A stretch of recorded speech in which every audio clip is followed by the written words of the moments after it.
Salah. Dinikahi dosen part 32. Kamu ada matkul pagi? Tanya Pak Alvin sembari menikmati koran harian. Dia sedang duduk di sofa sambil sesekali menyeruput kopinya. Enggak, aku hari ini mau ke toko kain langgananku, balasku. Komunikasi kami lumayan lancar semenjak malam itu memutuskan untuk menjadi teman. Jam berapa ke sana? Tanyanya. Sekarang setelah aku bersiap-siap, balasku, lalu berjalan ke meja belajarku, mengambil buku catatan. Saya antar kamu ya, ucapnya, membuatku mengernyitkan alis. Emang kamu gak ada ngajar hari ini, tanyaku. Tumben dia mau mengantarku. Ada, siang ini. Masih sempat kok kalau cuma ngantar kamu ke sana. Aku tersenyum tipis. Tiba-tiba merasa senang jika dia mau mengantarku. Ya udah, kamu siap-siap, kataku. Dia langsung beranjak mengambil jaket ke lemarinya. Sudah siap? Tanyanya kepadaku. Aku mengangguk saja.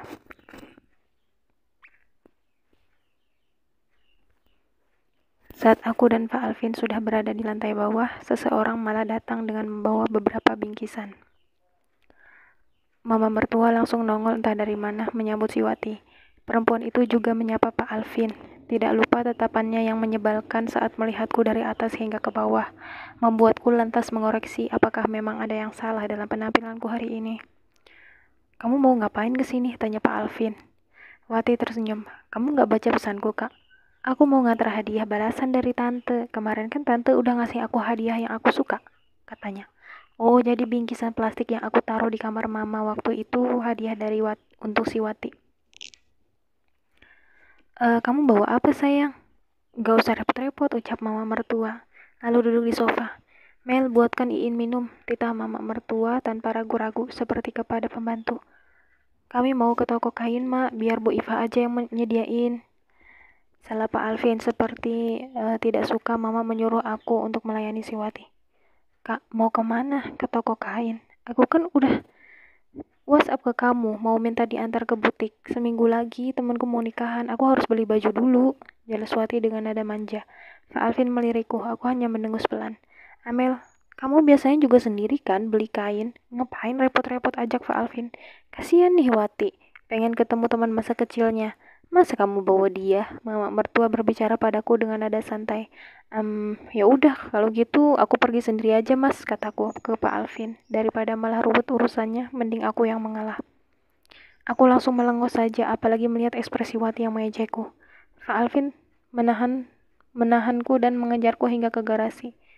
Aku kan udah bilang mau ngantar kamu, kenapa main pergi aja, tanyanya. Itu ada pacar kamu, balasku tanpa menatapnya. Ya biar aja, dia cuma mau ketemu aku, nanti juga ketemu lagi. Dia minta kamu buat ngantar ke butik, mas. Silakan aja, kamu jangan ngerasa gak enak, santai aja. Aku memundurkan kendaraan hingga keluar dari garasi. Gak bisa, Mel, aku maunya ngantar kamu. Pak Alvin menahan kendaraanku. Kak, suara si Wati melengking menyusul ke garasi ternyata. Antarin aku ya, penting banget, mumpung hari ini gak sibuk, besok-besok aku banyak acara organisasi, belum lagi middle test. Ya, pintanya setengah merajuk. Kamu bisa sendiri kan, In? Tanya Pak Alvin sembari melirikku. Kamu milih anterin istrimu? Kamu lupa, kalian itu kan cuma pura-pura aja jadi suami istri. Nada suara Wati terdengar emosi. Kalian pergilah, aku bisa sendiri. Wati, kalau kamu ngomong hati-hati, jangan sampai orang lain tahu rahasia ini. Kamu juga udah tahu istri pura-pura, masih aja berlagak sok minta perhatian sama Pak Alvin. Cih, ejek Wati ke arahku. Udin, siapa juga yang minta perhatian? Yang ada kamu tuh.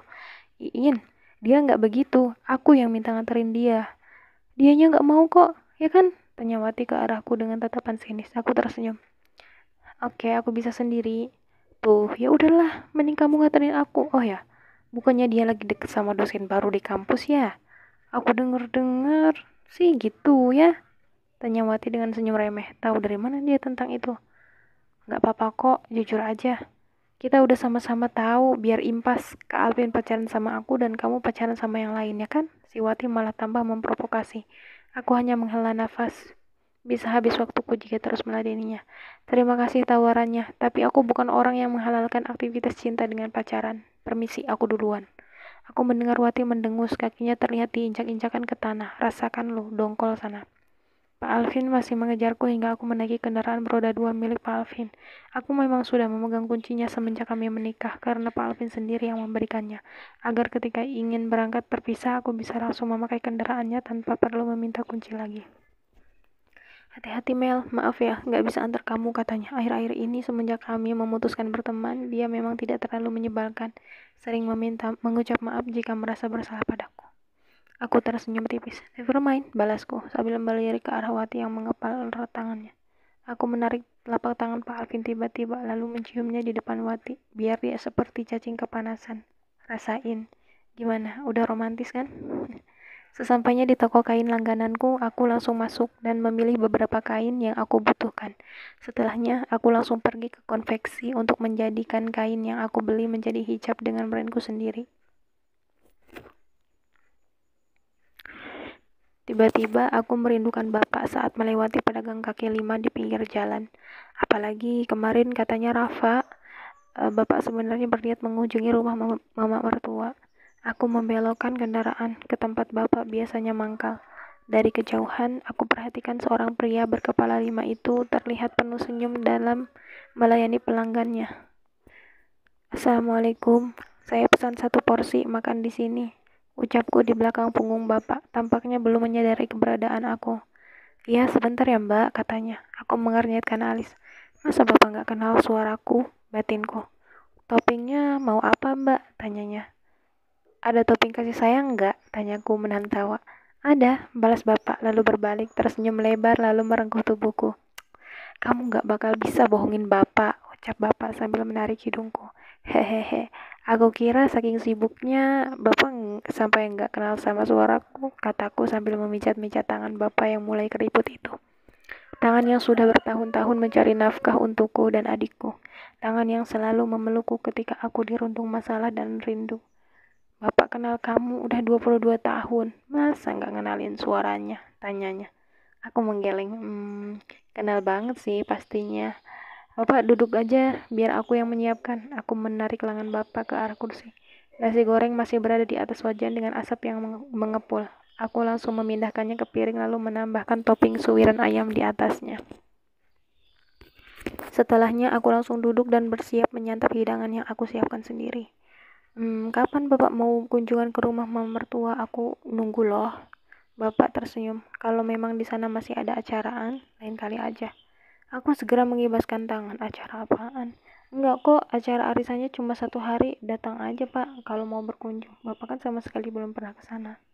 Iya, lain kali Bapak ke sana silaturahmi. Aku tersenyum. Saat mataku menyapu sekeliling, tak sengaja melihat mobil yang tidak asing lagi. Pak Alvin? Kenapa dia di sini? Assalamualaikum Pak. Pak Alvin menyapa lalu mencium tangan bapakku.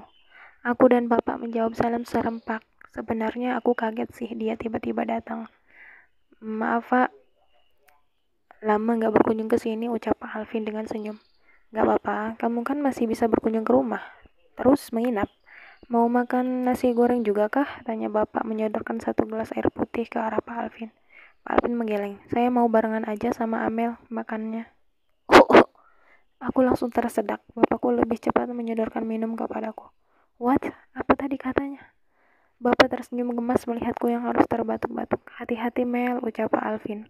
Untung saja dia tidak memanggil aku dengan kata sayang. Bisa-bisa tersedak lagi. Alhasil aku dan Pak Alvin makan sepiring berdua sambil mengobrol ria dengan Bapak. Pak Alvin ternyata bisa lebih ramah jika mengobrol bersama orang yang ia hormat dan sayangi.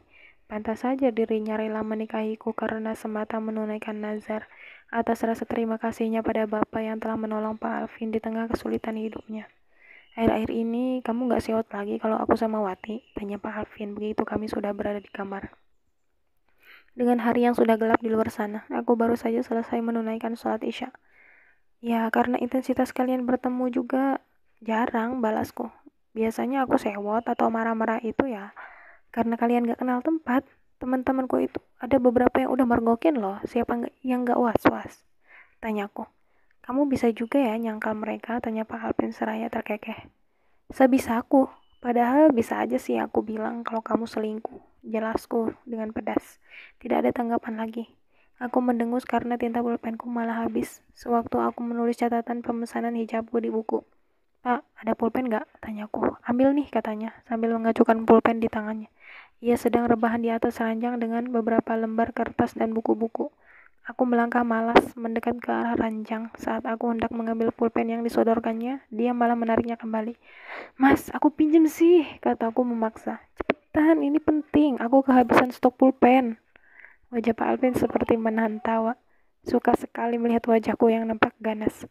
Nah, ini Amel yang aku kenal, mukanya jutek, suka marah-marah. Haha. Mas, serius loh, aku pinjam dulu biar cepet selesai. Aku ngantuk banget, sumpah. Kataku berusaha meraih pulpen di tangannya. Ambil kalau bisa, tantangnya sambil memainkan pulpen ke sana kemari. Aku mengikuti arah gerakannya hingga tidak sadar malah oleng dan terjatuh di atas tubuh Pak Alvin.